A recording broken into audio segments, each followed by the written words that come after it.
साल 2026 में महाशिवरात्रि कितनी तारीख को है, पूजा व पारण का शुभ मुहूर्त, पूजा विधि और इसके नियमों के बारे में दोस्तों इस वीडियो में हम आपको बताने वाले हैं कि महाशिवरात्रि के दिन आपको क्या क्या खाना है और क्या क्या आपको नहीं खाना है।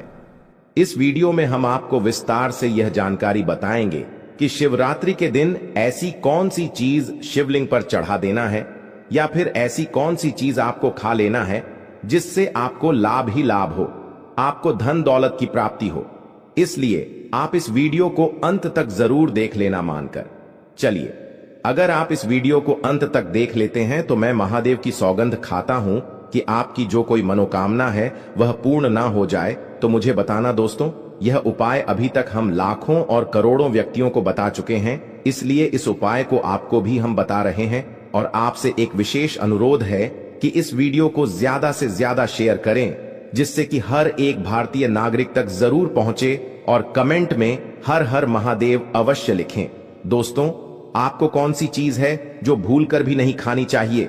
हमारी माताएं बहनें महाशिवरात्रि का व्रत रखती है और उनका व्रत खंडित ना हो जाए, इसके लिए माता बहनों को इन बातों पर विशेष ध्यान करना चाहिए कि वह क्या खा रही है और क्या नहीं खा रही है। दोस्तों, महाशिवरात्रि साल भर में सिर्फ एक ही बार पड़ती है और इस दिन किए गए उपाय एवं कार्य से लाभ ही लाभ होता है। भगवान महादेव की कृपा विशेष रूप से होती है। दोस्तों, आपको बता दें कि अगर शिवरात्रि के दिन कुछ ऐसा या वैसा खा लिया जाए तो महादेव के क्रोध का सामना करना पड़ता है उस व्यक्ति को। इसलिए दल आपसे विशेष अनुरोध करके कहना चाहेगा कि इस वीडियो को पूरा देख लेना और यह अच्छे से जान लेना कि महाशिवरात्रि के दिन आपको क्या खाना है और क्या नहीं खाना, क्योंकि एक छोटी सी गलती महादेव को आपसे रुष्ट करा सकती है और एक छोटा सा कार्य आपको महादेव के करीब ला सकता है। महादेव की कृपा प्राप्त करने के लिए शिवरात्रि का पर्व साल का सबसे बड़ा पर्व माना जाता है। इस दिन व्रत किया जाता है दोस्तों। यह साल भर का सबसे बड़ा पर्व होता है महादेव को प्रसन्न करने का। और इस दिन दोस्तों हम आपको विशेष रूप से बताएंगे कि सबसे पहले हम इस वीडियो में बताएंगे आपको कि महाशिवरात्रि के दिन आपको कौन सी चीज अवश्य खाना है और कौन सी चीज भूल कर भी नहीं खाना है दोस्तों, जिससे आपको महादेव की कृपा ही कृपा प्राप्त हो और आपकी हर एक मनोकामना इस दिन पूर्ण करने का महा उपाय भी बताने वाले हैं दोस्तों। और इस वीडियो में हम यह भी बताएंगे कि शिवरात्रि के दिन महादेव पर ऐसी कौन सी वस्तु चढ़ा देने से लाभ ही लाभ होगा। दोस्तों, वीडियो को आप पूरा देख लेना। आपको अंत में इस वीडियो में मैं ऐसा उपाय महा उपाय बताऊंगा दोस्तों। मैं यह बताऊंगा कि आपको महादेव के ऊपर ऐसा क्या चढ़ा देना है जिससे आपकी मनोकामना बहुत जल्दी हो या फिर हल्की हल्की पूर्ण हो जाएगी। इसलिए इस वीडियो को पूरा देख लेना। चलिए जान लेते हैं सबसे पहले कि महाशिवरात्रि कब मनाई जाएगी और व्रत में आपको क्या खाना है और क्या नहीं खाना। दोस्तों, महाशिवरात्रि 2026 में इस साल 15 फरवरी को मनाई जाएगी। दोस्तों, इस खास मौके पर पूरे देश में भगवान शिव जी के मंदिर में भीड़ लगेगी। कई लोग इस पावन अवसर पर भगवान शिव जी को प्रसन्न करने के लिए उपवास रखते हैं। उपवास रखने से मन को शांति मिलती है। अगर आप भी इस खास अवसर पर उपवास करने जा रहे हैं तो अपनी सेहत का विशेष ध्यान रखें। साथ ही इस बात का ध्यान रखें कि इस अवसर पर क्या खाएं और क्या ना खाएं। आज हम आपको इस लेख में व्रत के दौरान क्या खाना चाहिए और क्या नहीं खाना चाहिए के बारे में विस्तार से बताएंगे। आइए जानते हैं शिवरात्रि पर क्या खाएं और क्या ना खाएं। शिवरात्रि के व्रत में क्या ना खाएं। दोस्तों, इस वीडियो के अंत में मैं आपको यह भी बताऊंगा कि आप महादेव पर ऐसी कौन सी चीज चढ़ा देते हैं जिससे महादेव आपसे सबसे जल्दी प्रसन्न हो जाते हैं और मनोवांछित फल प्रदान करते हैं। आइए जानते हैं दोस्तों। चाहे कुछ भी हो जाए, महाशिवरात्रि के दिन मांस मदिरा का सेवन गलती से भी मत करना, नहीं तो आपके साथ कुछ भी हो सकता है। महाशिवरात्रि के दिन देर तक कभी न सोए, इससे आपका भाग्य बिगड़ सकता है। भगवान भोलेनाथ क्रोधित हो सकते हैं। महाशिवरात्रि के दिन दाल चावल या गेहूं से बने पकवान नहीं खाना चाहिए। इस दिन आप सिर्फ फल, दूध, चाय और कॉफी ले सकते। दोस्तों, अगर आप भगवान भोलेनाथ जी को प्रसन्न करना चाहते हैं तो इस दिन काले कपड़े भूल कर भी मत पहनना।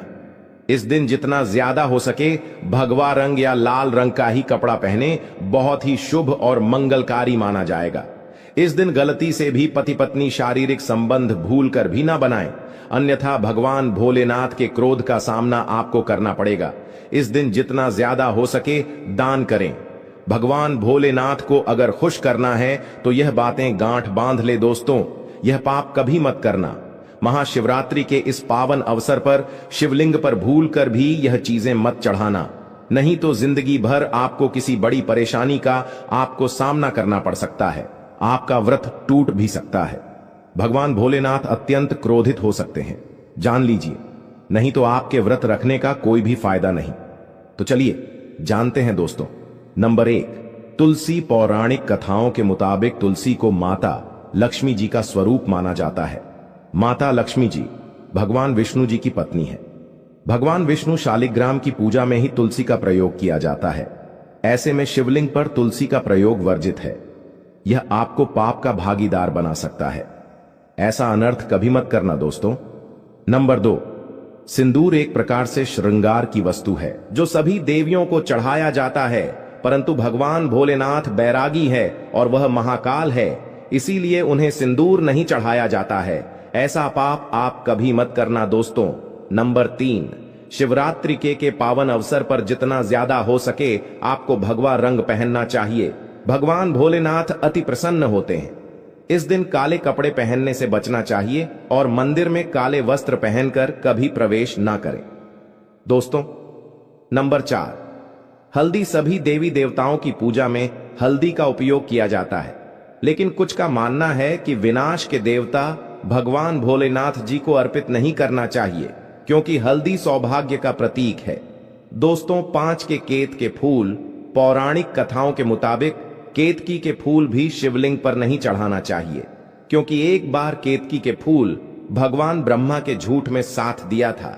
यह बात जानकर भगवान भोलेनाथ ने क्रोध में आकर केतकी के फूल को श्राप दे दिया।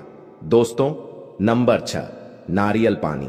एक पौराणिक मान्यताओं के अनुसार ऐसा कहा जाता है कि शिवलिंग पर नारियल पानी नहीं चढ़ाना चाहिए, क्योंकि यह शुभ नहीं माना जाता। दोस्तों, नंबर 7, शंख जल। भगवान भोलेनाथ ने शंखचूर्ण नाम के असुर का वध किया था। शंख को उसी असुर का प्रतीक माना जाता है जो भगवान विष्णु का भक्त था, इसीलिए विष्णु भगवान की पूजा शंख से होती है, शिव की नहीं। दोस्तों, नंबर 8, तिल। यह भगवान विष्णु के मैल से उत्पन्न हुआ था, माना जाता है, इसीलिए इसे भगवान भोलेनाथ को नहीं अर्पित किया जाना चाहिए। दोस्तों, नंबर 9, टूटे हुए चावल। भगवान भोलेनाथ को अक्षर यानी साबुत चावल अर्पित किए जाने के बारे में शास्त्रों में लिखा है। टूटा हुआ चावल अपूर्ण और अशुद्ध होता है, इसीलिए यह भगवान भोलेनाथ को नहीं चढ़ता। आप ऐसा अनर्थ मत करना। चावल चढ़ाने से पहले ध्यान से देख लें, कहीं चावल टूटा हुआ ना हो। खास तौर से शिवरात्रि पर यह चीजें भगवान भोलेनाथ को चढ़ाने से भी व्यक्ति का भाग्य चमक उठता है। भगवान भोलेनाथ होते हैं अति प्रसन्न। तो चलिए जानते हैं दोस्तों। नंबर 11, गंगा जल। भगवान विष्णु के चरणों से निकली और भगवान भोलेनाथ की जटा से धरती पर उतरी है, इसीलिए सभी नदियों में गंगा परम पवित्र गंगा जल से भगवान भोलेनाथ का अभिषेक करने से मानसिक शांति और सुख की प्राप्ति होती है। दोस्तों, नंबर 12, गन्ने का रस और का प्रतीक माना जाता है। शास्त्रों में इसे बहुत ही पवित्र माना गया है। प्रेम के देवता कामदेव का धनुष गन्ने से बना है। देव प्रबोधिनी एकादशी के दिन गन्ने का घर बनाकर भगवान विष्णु की देवी तुलसी की पूजा की जाती है। दोस्तों, नंबर 13, 3 पत्तों वाला बेलपत्र। 3 पत्तों वाला बेलपत्र जो कटा फटा नहीं हो, ऐसा भगवान भोलेनाथ को चढ़ाएं। 3 पत्तों वाला बेलपत्र त्रिदेव ब्रह्मा विष्णु महेश का प्रतीक माना जाता है। महाशिवरात्रि के अवसर पर बेलपत्र अर्पित करने से शिवलोक की प्राप्ति होती है, ऐसा ग्रंथों में बताया गया है। दोस्तों, नंबर 14, धतूरे का फूल। धतूरे के फल के समान धतूरे का फूल भी भगवान भोलेनाथ को प्रिय है। इसका कारण यह है कि यह सफेद होता है और औषधीय कारणों से गुणकारी होता है। मानसिक शांति के लिए धतूरे के पुष्प को शिवलिंग पर अर्पित करें। दोस्तों, नंबर 15, चांदी के नाग नागिन के जोड़े की ग्रहों के अशुभ प्रभाव के कारण घर में सुख शांति की कमी और आर्थिक परेशानियों को दूर करने के लिए महाशिवरात्रि के अवसर पर भगवान भोलेनाथ को नाग नागिन के जोड़े समर्पित करें। इससे काल सर्प और नाग दोष समाप्त होता है। दोस्तों, नंबर 16, धतूरा। भांग की तरह धतूरा भी एक जड़ी बूटी है। भगवान भोलेनाथ के सिर पर छड़े विष के प्रभाव को दूर करने के लिए धतूरे का प्रयोग भी किया गया था। इसीलिए भगवान भोलेनाथ को धतूरा भी प्रिय है। महाशिवरात्रि के अवसर पर शिवलिंग पर धतूरा अर्पित करें। इससे शत्रुओं का भय दूर होता है, साथ ही धन संबंधी मामलों में उन्नति होती है। दोस्तों, नंबर 17, भांग। भगवान भोलेनाथ ने हलाहल विषपान किया। इस बीज के उपचार के लिए कई तरह की जड़ी बूटियों का प्रयोग देवताओं ने भी एक है, इसीलिए भगवान भोलेनाथ को अत्यंत प्रिय है। और से शिवरात्रि के अवसर पर भांग के पत्ते को पीसकर दूध या जल में घोलकर भगवान भोलेनाथ का अभिषेक करें तो रोगों से मुक्ति मिलती है। दोस्तों, अब बात करते हैं कि आपको महाशिवरात्रि व्रत में क्या खाना। देखिए दोस्तों, जो महाशिवरात्रि होती है वह गंगा जल की हर एक बूंद की तरह पवित्र मानी गई है, शुभकारी मानी गई है। हमारे हिंदू परंपरा में शिवरात्रि का बहुत महत्व है और यह पर्व फाल्गुन मास के कृष्ण पक्ष की चतुर्दशी को मनाया जाता है। भगवान भोलेनाथ भोले भंडारी है। वे एक लोटा जल से भी प्रसन्न हो जाते हैं, मात्र एक बेल पत्र से भी अति प्रसन्न हो जाते हैं। लेकिन भगवान भोलेनाथ शीघ्र ही गुस्सा भी हो जाते हैं। जहां भगवान भोलेनाथ को कुछ चीज प्रिय है तो वही कुछ चीज आप यह भी हैं। कुछ चीज ऐसी है जिनका भगवान भोलेनाथ की पूजा में अगर इस्तेमाल ना किया जाए तो भगवान भोलेनाथ का पूजन अधूरा रह जाता है। वही कुछ चीजें ऐसी होती हैं जो अगर अनजाने में आप भगवान भोलेनाथ को अर्पित कर देंगे तो उससे भगवान भोलेनाथ आपसे रुष्ट हो जाएंगे। इसलिए भगवान भोलेनाथ की पूजा करते समय कुछ बातों का विशेष ध्यान रखना चाहिए। आज के इस वीडियो में हम आपको बताएंगे कि महाशिवरात्रि के पावन पर्व पर क्या करें, क्या न करें।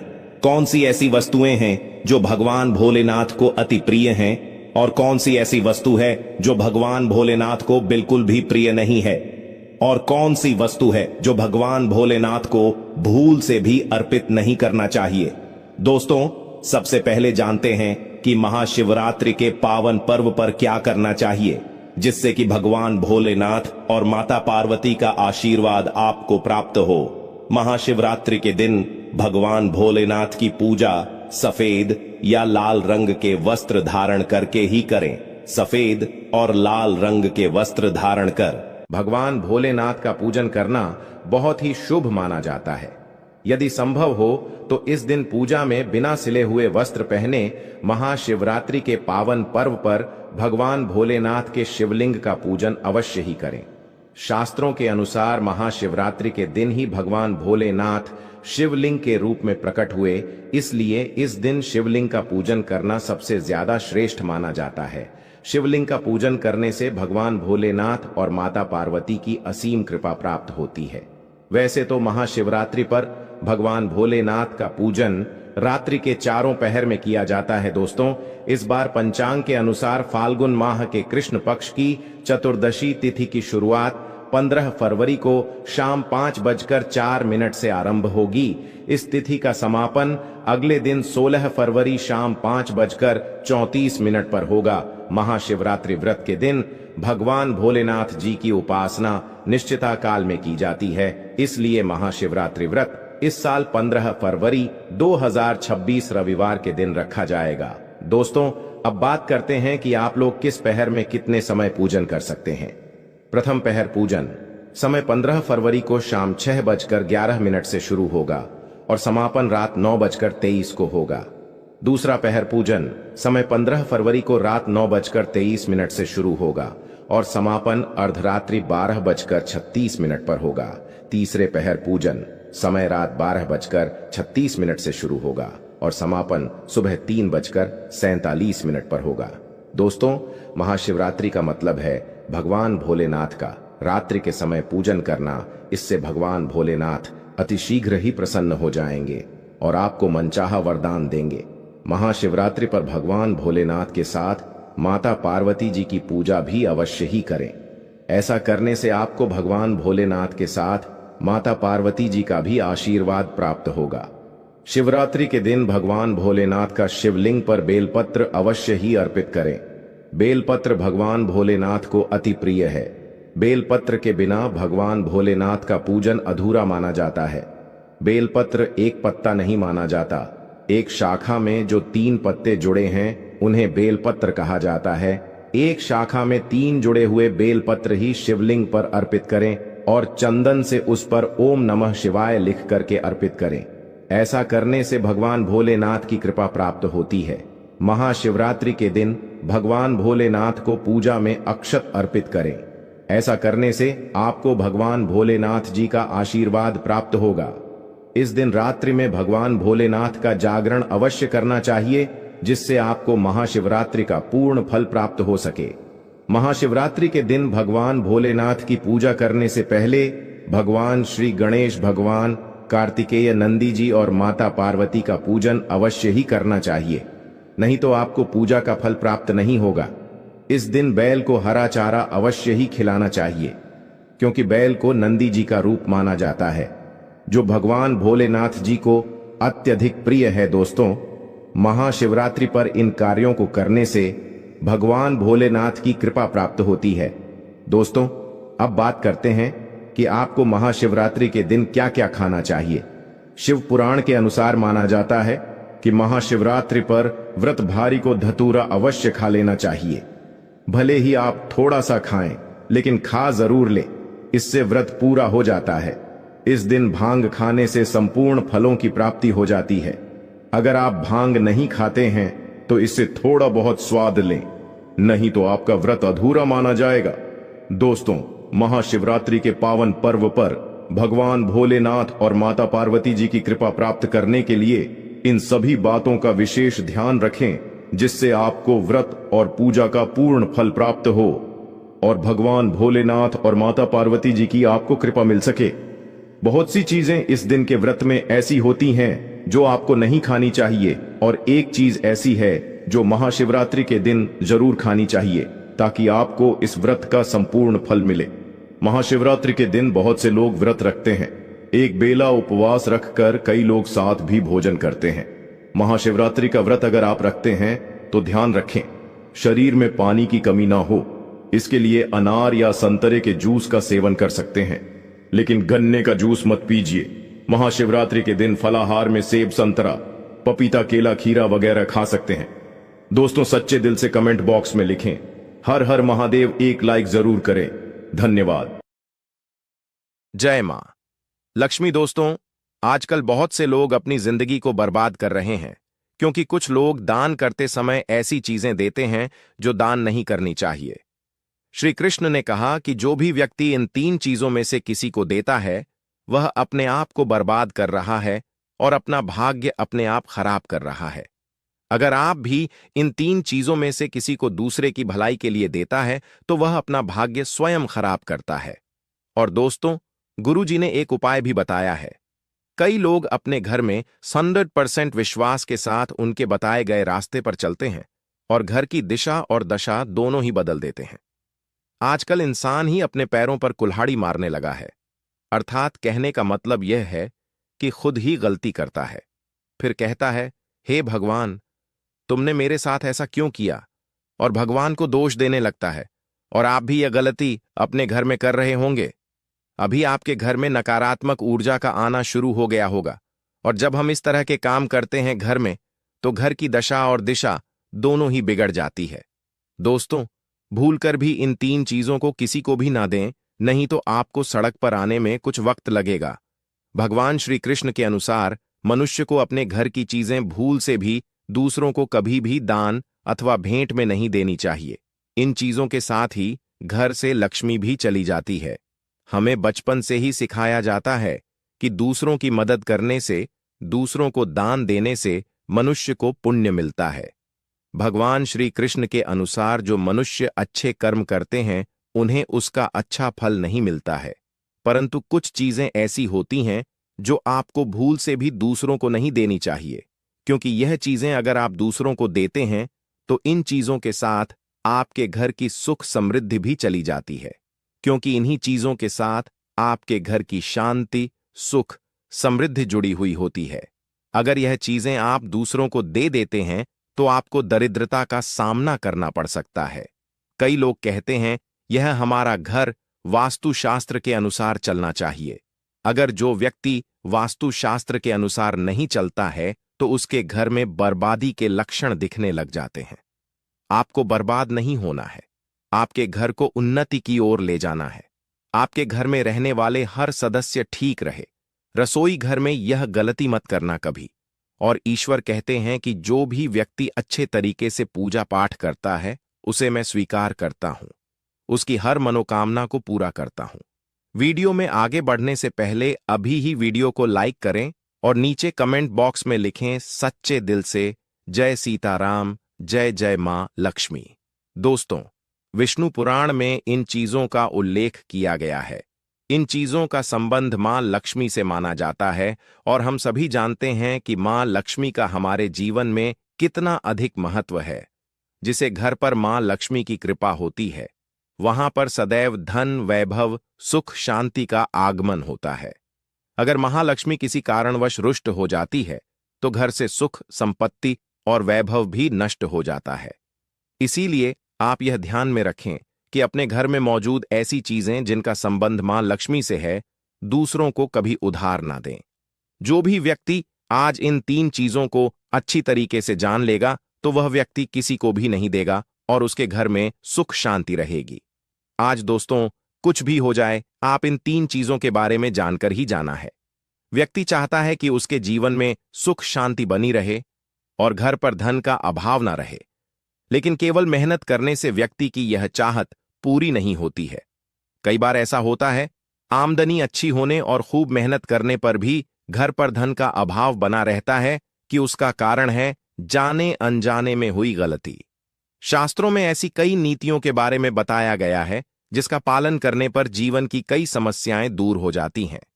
दोस्तों, इन नीतियों का अनुसरण करने पर घर परिवार में सदैव खुशहाली बनी रहती है और मां लक्ष्मी की कृपा से कभी पैसों की कमी नहीं रहती है। गरुड़ पुराण, जो कि हिंदू धर्म का महत्वपूर्ण ग्रंथ माना जाता है, इसमें ऐसी कई बातों का उल्लेख मिलता है जो कि गरीबी और दरिद्रता का कारण बनती है।